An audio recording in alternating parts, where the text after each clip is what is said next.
ఆర్కేల్ TV news కి స్వాగతం. ముందుగా హెడ్లైన్స్. సర్దార్ పటేల్ కు మోదీ ఘన నివాళి. ఆయన సేవల్ని కొనియాడిన ప్రధాని.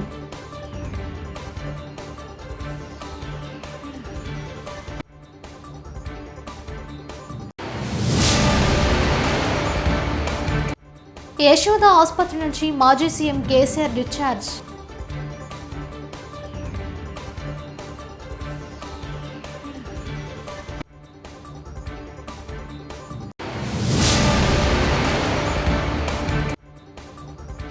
తిరుమల శ్రీవారిని దర్శించుకున్న దీపికా పదుకొనె.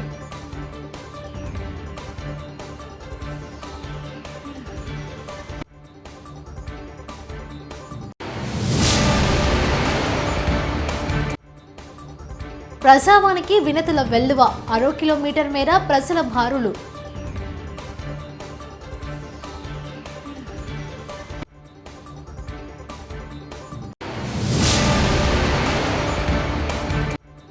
శాసనసభలో ఎప్పుడైనా సభ్యులు తక్కువైతే మద్దతిస్తా మల్లారెడ్డి.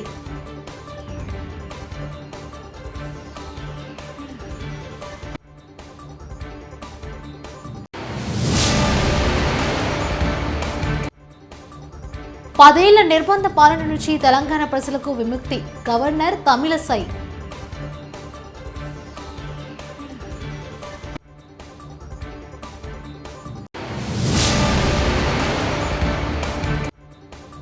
విజయనగరం జిల్లాలో అంగన్వాడీ టీచర్లు ధర్నా చేపట్టారు.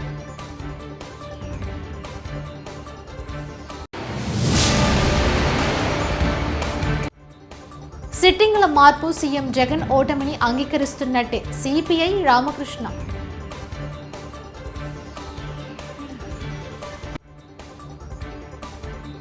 భారత తొలి హోంశాఖ మంత్రి స్వర్గీయ సర్దార్ వల్లభాయ్ పటేల్ వర్ధంతి సందర్భంగా ఆయన సేవల్ని గుర్తు చేసుకున్నారు ప్రధాని నరేంద్ర మోదీ. ఈ సందర్భంగా ఆయనకు నివాళులర్పించారు. ఎక్స్లో ఆయన మాట్లాడుతూ బలమైన ఐక్య దేశాన్ని నిర్మించడంలో పటేల్ కీలక పాత్ర పోషించారు. బ్రిటిషర్ల నుంచి స్వాతంత్ర్యం వచ్చేలా కృషి చేశారు. దేశంలోని అనేక రాష్ట్రాలు రాచరిక పాలనలో ఉన్నప్పుడు చాకచక్యతను ప్రదర్శించి భారత్లో విలీనం చేశారు. ఆయన దార్శనిక నాయకత్వం దేశ ఐక్యత పట్ల అంచెలంచెల నిబద్ధత ఆధునిక భారత నిర్మాణానికి పునాదులు వేసింది. ఆయన ఆదర్శవంతమైన జీవితం దేశ భవిష్యత్తుకు మార్గనిర్దేశం చేస్తుంది. పటేల్ కళల్ని సాకారం చేసేందుకు కృషి చేస్తామని అన్నారు. రాజస్థాన్ ముఖ్యమంత్రిగా భజన్ లాల్ ఇవాళ ప్రమాణ స్వీకారం చేశారు. ఈ కార్యక్రమం ప్రధాని మోదీ, కేంద్ర హోంశాఖ మంత్రి అమిత్ షా తదితర బీజేపీ అగ్రనేతల సమక్షంలో ఘనంగా జరిగింది. బీజేపీ శాసనసభ పక్ష సమావేశంలో ఉప ముఖ్యమంత్రులు దియా కుమారి, ప్రేమ్చంద్ బైర్వా కూడా ప్రమాణ స్వీకారం చేశారు. భజన్ లాల్ ఆర్ఎస్ఎస్ మనిషి. ఏబీవీపీ విజయవాయంలో పనిచేశారు. భరత్పూర్ జిల్లా అటారీకి చెందిన ఈయన 2 సార్లు సర్పంచ్గా పనిచేశారు. 4 సార్లు పార్టీ రాష్ట్ర ప్రధాన కార్యదర్శిగా ఉన్నారు. 1992లో అయోధ్య రామ మందిర ఉద్యమంలో పాల్గొని జైళ్లకు వెళ్లారు. కాగా ఎన్నికల్లో సొంత ప్రాంతం వదిలి దాదాపు 200 కిలోమీటర్ల దూరంలోని సంగనేర్ నుంచి పోటీ చేశారు. भारत के संविधान के प्रति सच्ची श्रद्धा और निष्ठा रखूंगा। मैं भारत की प्रभुता और अखंडता अक्षुण्ण रखूंगा। मैं राजस्थान राज्य के मुख्यमंत्री के रूप में अपने कर्तव्यों का श्रद्धापूर्वक शुद्ध अंतःकरण से निर्वहन करूंगा तथा मैं भय या पक्षपात, अनुराग या द्वेष के बिना सभी प्रकार के लोगों के प्रति संविधान और विधि के अनुसार न्याय करूंगा। मैं भजन लाल शर्मा ईश्वर की शपथ लेता हूं कि जो विषय राजस्थान राज्य के मुख्यमंत्री के रूप में मेरे विचार के लिए. యశోద ఆసుపత్రి నుంచి మాజీ సీఎం కేసీఆర్ డిశ్చార్జ్. బంజారాహిల్స్లోని నందినగర్ నివాసానికి వెళ్లనున్న కేసీఆర్ 6 వారాల పాటు రెస్ట్ అవసరం. వారం క్రితం జారిపడడంతో విరిగిన తుంటి ఎముకకు సర్జరీ చేసిన డాక్టర్లు.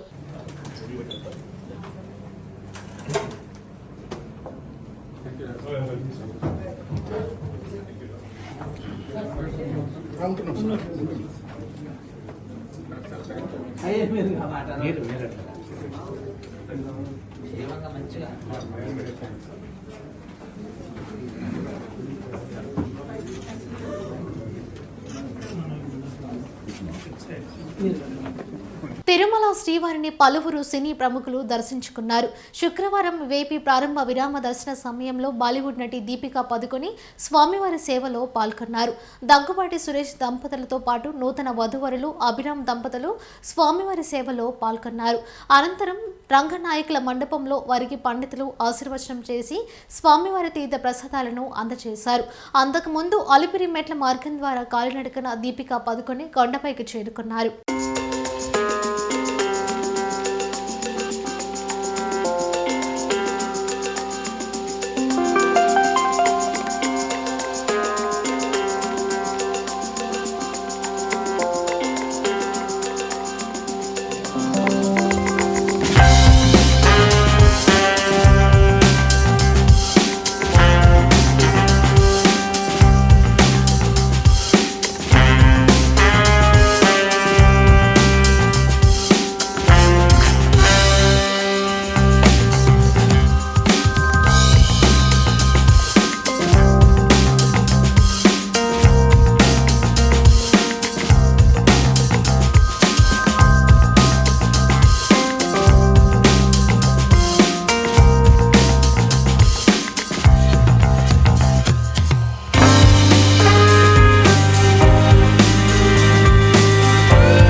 ప్రజావాణి కార్యక్రమానికి శుక్రవారం భారీ స్పందన లభించింది.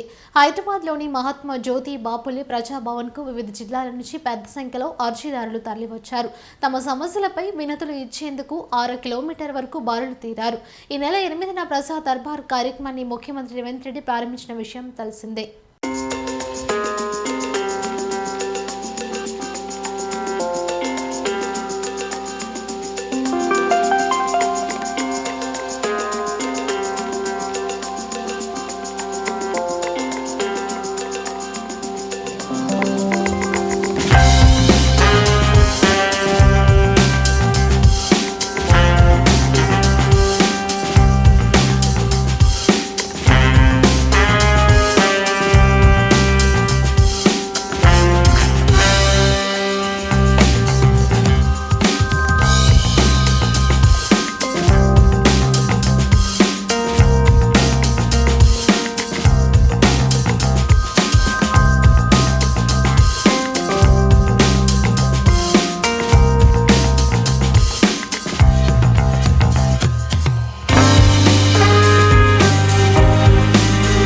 కార్పొరేషన్ అధికారుల పనితీరుపై ఓ కుటుంబం నానా ఇబ్బందులు ఎదుర్కొంటుంది అని, అన్నీ ఉన్నా ఏమీ లేదని తప్పుడు సమాచారం ఇస్తూ సమస్యను దారి పట్టిస్తున్నారని బాధితురాలు తూముల సులోచన అధికారులపై మండిపడ్డారు. హన్మకొండారెడ్డి కాలనీ చెందిన సులోచన 2015 సంవత్సరంలో నా ఇంటి సరిహద్దు దాటి రవీంద్ర అనే వ్యక్తి వచ్చి ఇంటి నిర్మాణం చేశారంటే మున్సిపల్ అధికారులకు సమస్యను తెలియజేశామన్నారు. అధికారులు సమస్యను పరిష్కరించాలని కోరుతూ వినతి పత్రం అందజేసినా ఏండ్లు గడుస్తున్నా ఉన్నత అధికారులు పట్టించుకోవడం లేదని ఆవేదన వ్యక్తం చేశారు. అధికారుల చేతి వాటంతో రవీందర్తో కుమ్మక్కై నాపై తప్పుడు కేసులు పెట్టించి గుర్తు తెలియని వ్యక్తులతో నా ఇంటిపై మాపై దాడి చేస్తున్నారన్నారు. మా ప్రక్క ఇంటికి ఎలాంటి పర్మిషన్ లేకుండా ఇంటి నిర్మాణం చేసిన ఆ యజమానికి కార్పొరేషన్ సిబ్బంది సహకరించడంపై మండిపడ్డారు. ఇప్పటికైనా ఉన్నత అధికారులు తగిన చర్యలు తీసుకొని మా సమస్యలు పరిష్కరించాలని ఆమె కోరారు.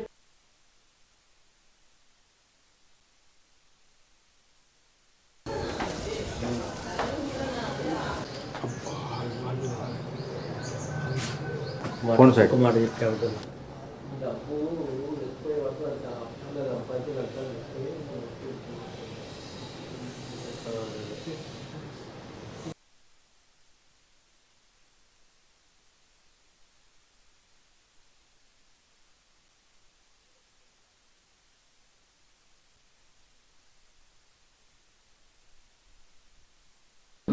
తూముల సులోచన భర్త పేరు సాయిబాబా, ఇంటి నెంబరు 3-9-107/1, రెడ్డి కాలనీ, ఇది 9th డివిజను.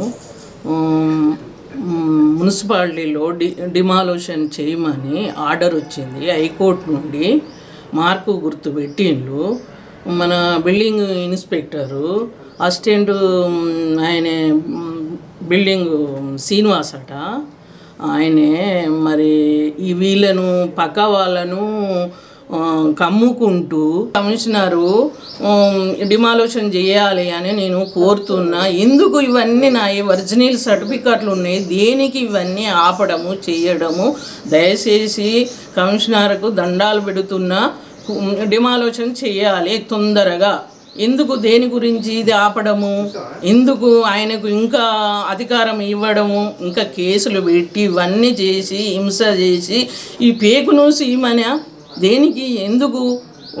దయచేసి commissioner, assistant building inspector Srinivas అందరికీ నేను దయచేసి మనవి చేస్తున్నా, డిమాలిషన్ చేయాలి. హైకోర్టు నుండి వచ్చింది. ఇంకెన్ని రోజులు? ఇప్పుడైతే ఫస్ట్ డిమాలిషన్ చేయాలి. దయచేసి అందరికీ నమస్కారములు.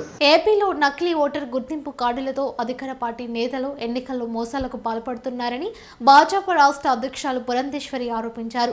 నకిలీ ఓటర్ గుర్తింపు కార్డులు సహా ఓటర్ జాబితాకు సంబంధించి అవకతవకలు జరిగాయంటూ కేంద్ర ఎన్నికల కమిషనర్కు భాజపా నేతలు ఫిర్యాదు చేశారు. ఈ సందర్భంగా పురంధేశ్వరి పలు అంశాలను వివరించారు. ఈరోజు మేము ఒక డెలిగేషన్గా ఎలక్షన్ కమిషనర్ని కలవటం, చీఫ్ ఎలక్షన్ కమిషనర్ని కలవటం జరిగింది. ఈ ఓటర్స్ లిస్ట్ ఏదైతే ఉందో దానికి వాటి ట్యాంపరింగ్ గురించి ఏదైతే మనం వింటూ వస్తున్నాము, అంటే లేని వారు పేర్లు జతపరచడం, ఉన్నటువంటి వారి పేర్లు తీసివేయడం, ఒకే ఇంట్లో అనేకుల పేర్లు చేర్చడం, ఎపిక్ కార్డ్స్ డూప్లికేషన్, ఏదైతే ఈ identity cards, electoral identity cards ఉంటాయో వాటి డూప్లికేషన్కి సంబంధించినటువంటి ప్రూఫ్, రుజువు ఇవాళ చీఫ్ ఎలక్షన్ కమిషనర్కి ఇవ్వటం జరిగింది. ఒక్క తిరుపతి బై ఎలక్షన్ని ఒకటి మనం పరిగణలోకి తీసుకున్నట్లయితే దగ్గర 35,000 ఈ ఐడెంటిటీ కార్డ్స్ వాటిని డూప్లికేట్ చేసినటువంటి సందర్భం. కొన్ని పదుల్లో బస్సుల్లో ఓటర్ని పక్క కాన్స్టిట్యువెన్సీస్ దగ్గర నుండి తీసుకుని వచ్చి ఈ తిరుపతి బై ఎలక్షన్లో ఓటు చేసినటువంటి సందర్భం మనం అందరం కూడా మర్చిపోలేదని చెప్పి నేను భావిస్తున్నాను. అయితే ఉందో దానికి సంబంధించినటువంటి రుజువు ఇవాళ ఎలక్షన్ కమిషనర్కి ఇవ్వటం జరిగింది. అదేవిధంగా విష్ణుకుమార్ రాజు గారు ఒక్క వారి కాన్స్టిట్యువెన్సీలో 2,70,000 ఓట్లు ఉంటే అసెంబ్లీ నుంచి బయటికి వస్తుండగా మాజీ మంత్రి మల్లారెడ్డికి తీన్మార్ మల్లన్న ఎదురుపడ్డారు. తీన్మార్ మల్లన్నను మల్లారెడ్డి ఆత్మీయంగా ఆలింగనం చేసుకున్నారు. ఈ నేపథ్యంలో వీరిద్దరి మధ్య ఆసక్తికర సంభాషణ జరిగింది. తీన్మార్ మల్లన్న మేడ్చల్లో పోటీ చేస్తే ఎవరో ఒక మల్లన్నే అసెంబ్లీకి వచ్చేవారని మల్లారెడ్డి అన్నారు. కాంగ్రెస్కు శాసనసభలో ఎప్పుడైనా బాధ్యతలు తక్కువే అయితే మద్దతు ఇస్తామని మల్లారెడ్డిని తీన్మార్ మల్లన్న ప్రశ్నించగా ఖచ్చితంగా ఇస్తానని మల్లారెడ్డి తెలిపారు. ఎన్నికల అప్పుడు రాజకీయాల తర్వాత అందరం ఒకటే అంటూ మాజీ మంత్రి మల్లారెడ్డి ముక్తాయింపునిచ్చారు.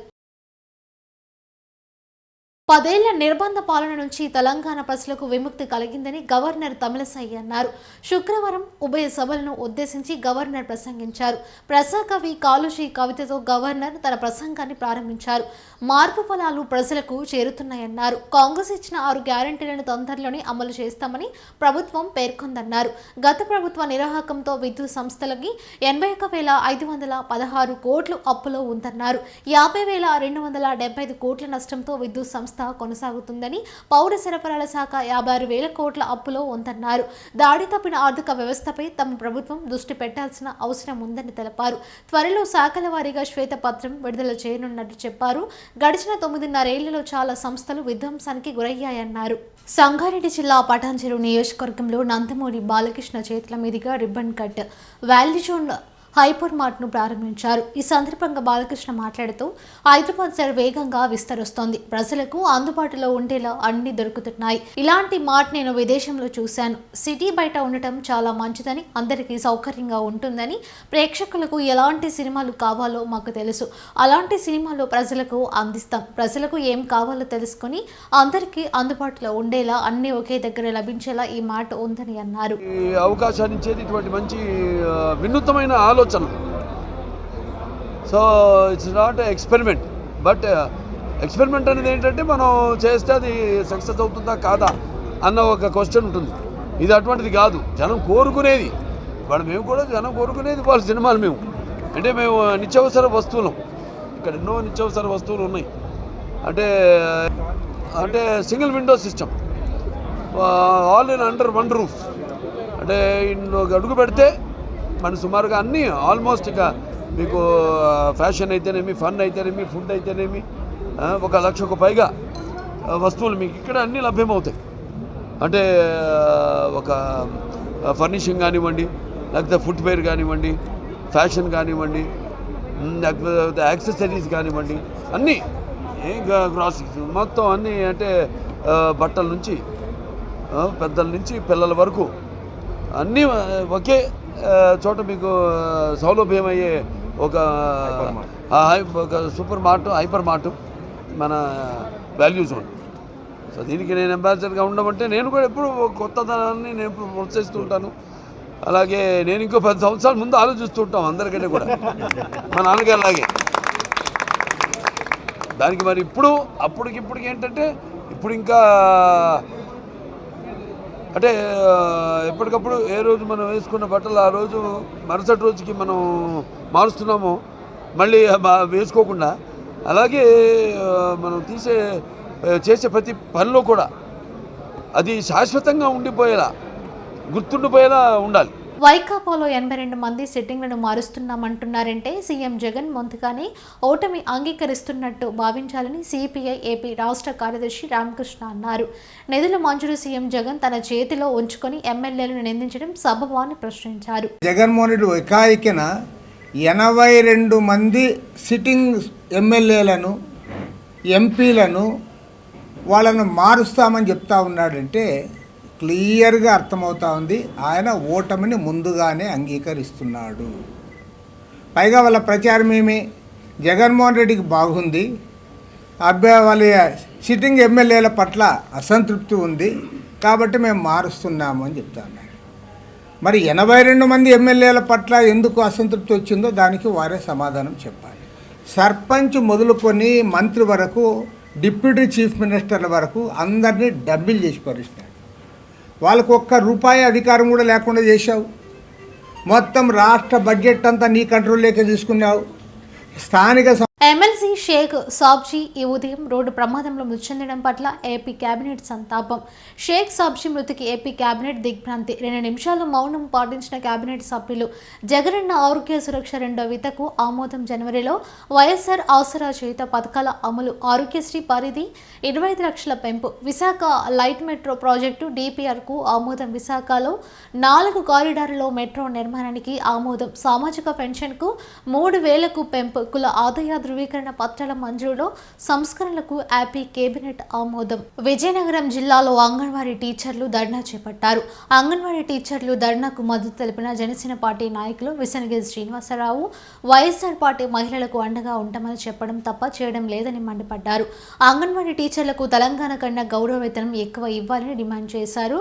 జనసేన పార్టీ నాయకులు విసనగిరి శ్రీనివాసరావు అంగన్వాడీ టీచర్లకు రావాల్సిన ఇంక్రిమెంట్లు అన్ని ఇవ్వాలని, లేని పక్షాన జనసేన పార్టీ అంగన్వాడీ టీచర్లతో ధర్నా చేయడం ఖాయమని హితవు పలికారు.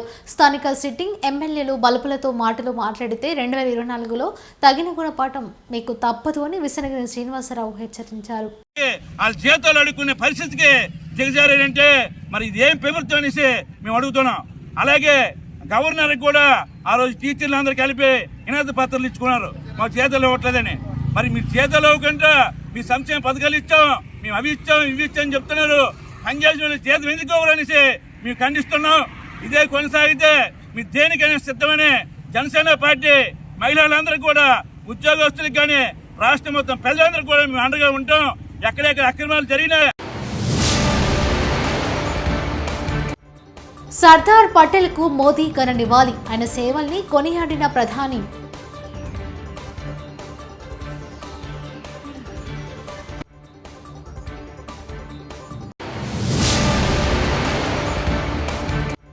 యశోద ఆసుపత్రి నుంచి మాజీ సీఎం కేసీఆర్ డిశ్చార్జ్.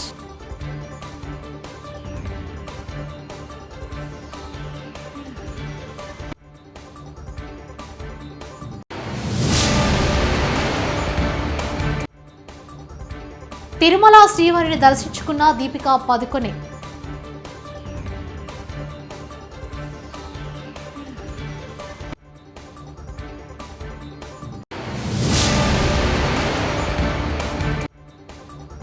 ప్రజావానికి వినతుల వెల్లువ, 6 కిలోమీటర్ మేర ప్రజల బారులు.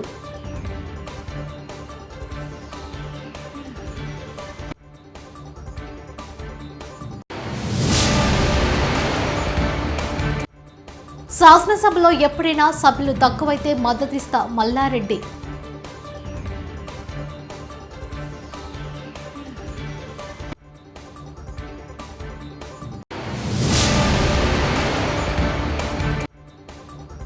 పదేళ్ల నిర్బంధ పాలన నుంచి తెలంగాణ ప్రజలకు విముక్తి, గవర్నర్ తమిళసై.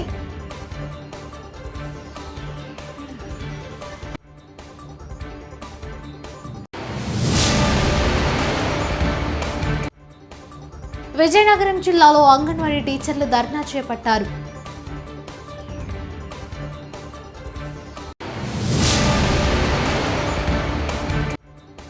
సిట్టింగుల మార్పు, సీఎం జగన్ ఓటమిని అంగీకరిస్తున్నట్టే సిపిఐ రామకృష్ణ.